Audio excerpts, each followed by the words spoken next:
the show. Just wanted to drop a wing there. Not bad.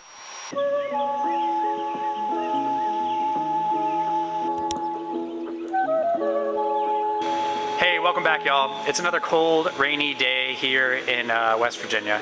It's March. It's like late March. It's cold, it's rainy, it's a little windy. And I'm just gonna try to knock out an airplane project that I've been putting off for a while. All right, first thing I got going on is I've got the heat on.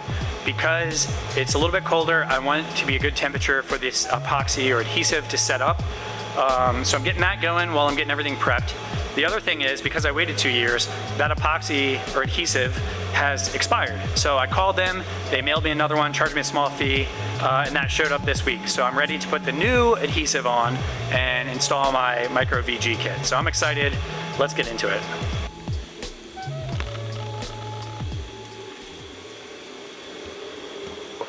Two years ago, I bought the Micro VGs for my airplane while I was at Sun and Fun. I got a little discount. And I'm gonna install those on the plane. It's been a little while, you know, because I just didn't know if I wanted to put them on, and I had so many other modifications and things going on that this kind of got pushed. And then every day it's good to go fly, I just fly instead of putting them on.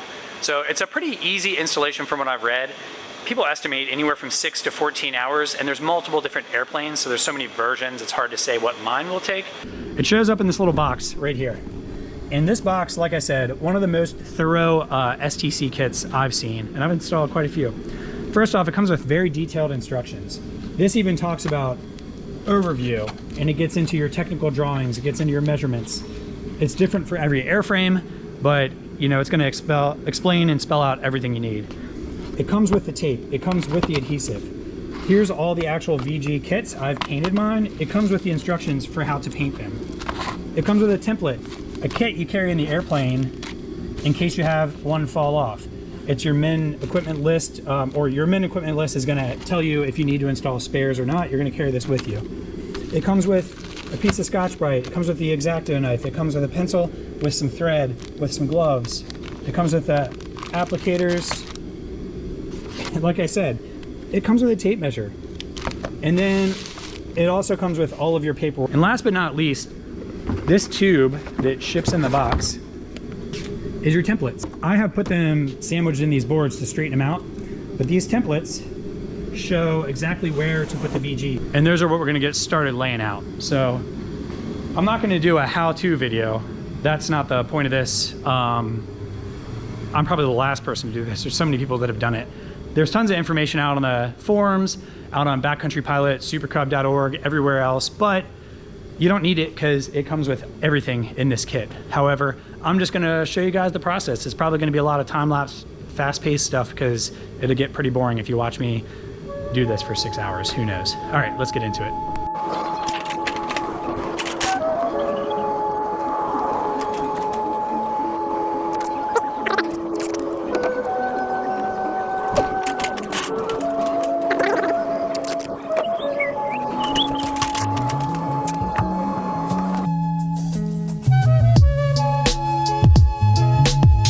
I got the tape down, I got the string down, got the markings all the way down the wing.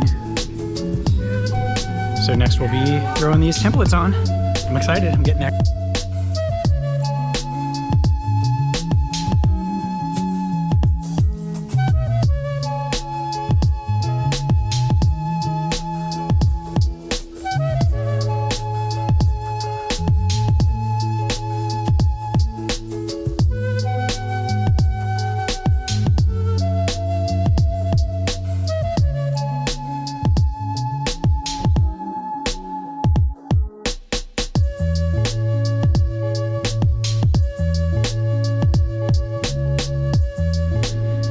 All right, I think the time-lapse camera has died at this point, so I'm starting to apply the VGs. I've got the templates, everything laid down, and I'm working my way across. So, yeah, just any left. It's not too bad, but it's just time-consuming, and you want to leave extra time and be, you know, slow, methodical, clean. So, yeah, I'm gonna keep working, but looks like we're not gonna have a time-lapse of this thing because that thing died.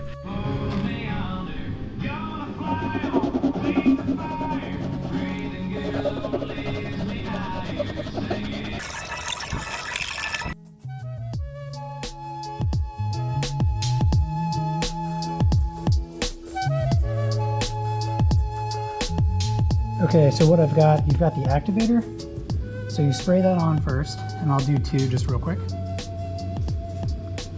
And then you have the adhesive. So I just put a little bit on here, just on the VG itself. And then I stick it where that activator has already been applied.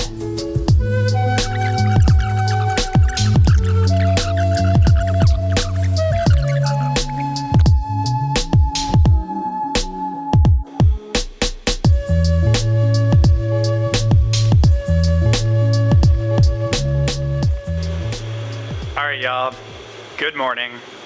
What's going on? I just woke up and I've been in the house making coffee. One of the GoPros messed up, so I'm trying to figure out how to get that sent back or whatever. I finished up yesterday actually at a reasonable time. I want to say it only took me about 7-ish, 8-ish hours. That doesn't include painting the VGs. I did that at a different time, but when I painted them, you stick them to tape. The painter's tape merged with the paint and then caused all kinds of issues. So I actually spent a reasonable amount of time yesterday, like getting the paint and the stickiness back off the underside of them so that they would bond.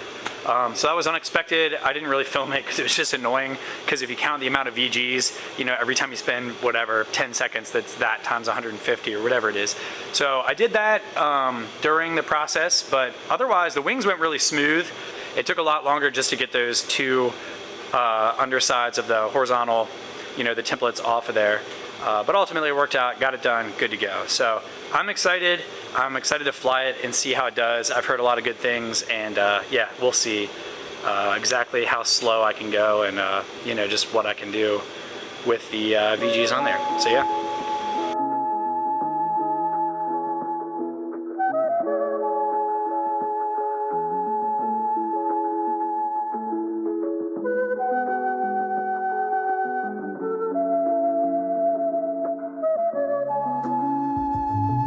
Alright, let's go fly.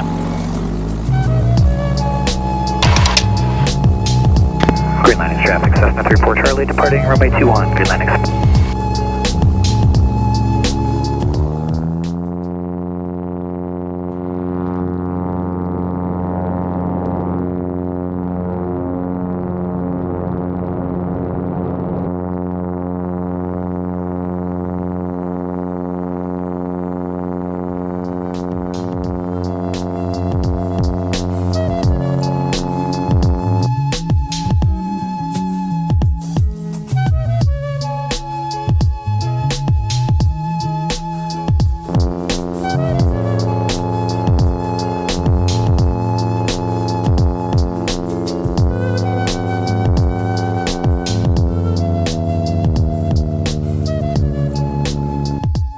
Alright, so I was just doing a little stall testing just to really like see how the VGs feel, and I will say it does feel really controlled. It does feel real nice, and what I have found here is that a full flap, you know, flaps to 40 degrees, power off, you can just hold it back and it just comes in and out of the stall. I'm getting slow here, you know, I'm off of the arc here, 28. So there, I'm in a like slightly powered on, and there it's just into the stall horn, like we saw with the last one. But now, if I lower the nose and bring that away, power off, and then pull it all the way up. There's all the way back. All the way back. Just keep it coordinated. Now the ailerons feel great. So I'm all the way back, and it's just descending. Now it's starting somewhere between 500 and 700 feet per minute. It's stalled and it's descending, and it'll every now and then it'll pick up a little more speed, and then it'll lose a little bit. Or between 37 and 47 miles an hour. It'll just do this straight down. So as long as you're coordinated, obviously. This is it. You can see it lower the nose a little. On that idle, just getting a slight RPM out of it because I get a little airspeed, but that's it. It's just going to keep doing this all the way down. So it's pretty crazy. Now if I abruptly bring it up, I mean, I can get the nose to really fall. Here's a little power just to get me back with a little nose positive. Now if I just bring it back, I mean, it's going to fully stall and dive. Then once again, there's that full dive, so I'm picking up now about 1,000, 1,100 feet per minute. Now the nose comes back up. So there it is doing it again, it's crazy. Alright, well, I'll recover.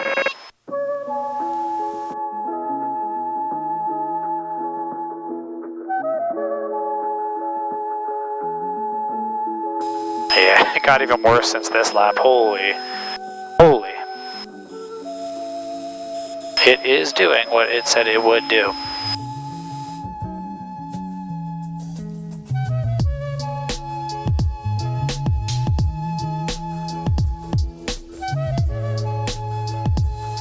Okie dokie.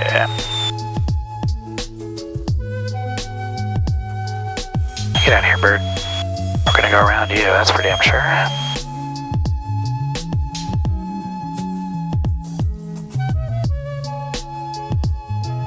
Downhill landing. Those are fun too. It's a little bit tricky because, you know, you're at the middle of the runway here, but it's like you kind of choose. I didn't do that intentionally, but if I were to practice it, I'd be choosing a middle runway landing. But it takes some skill because here the gusts are up and down, and then you're trying to fly it. You're almost in the flare, and then the ground goes away from you. All right, it's Coffee Charlie logbook time, y'all.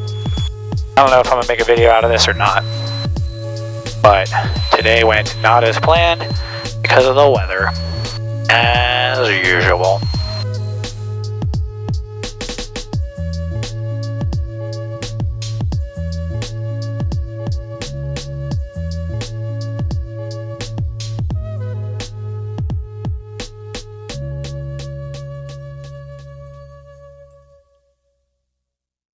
Well, I hope you guys liked that video. That's all I got. I filmed this a while ago, and like you saw at the end there, it got gusty. It was tough conditions to really film any short takeoff and landing that I wanted, and really it was difficult to have consistency in doing all the stalls. So I didn't really get any hard numbers, but that's not what I set out to do anyway. I just wanted to show you guys the process, throwing them on there, and show you a little bit of how the plane reacted afterwards. The big takeaway is definitely improved aileron control at slow speeds. Feels great. Feels reactive, and obviously I'm putting VGs on top of a Sportsman STOL Kit. I'm putting that on top of having the Stoots IO-370 with the 83-inch Hartzell Trailblazer Prop. So there's a lot of mods to the airplane, so not one of them can directly give me numbers. I just have to go out there and test it on my airplane. So I'm excited to get out and fly and show you guys what it does. But yeah, that's it for this one. So thanks for following along, and like and subscribe, and we'll see you on the next one.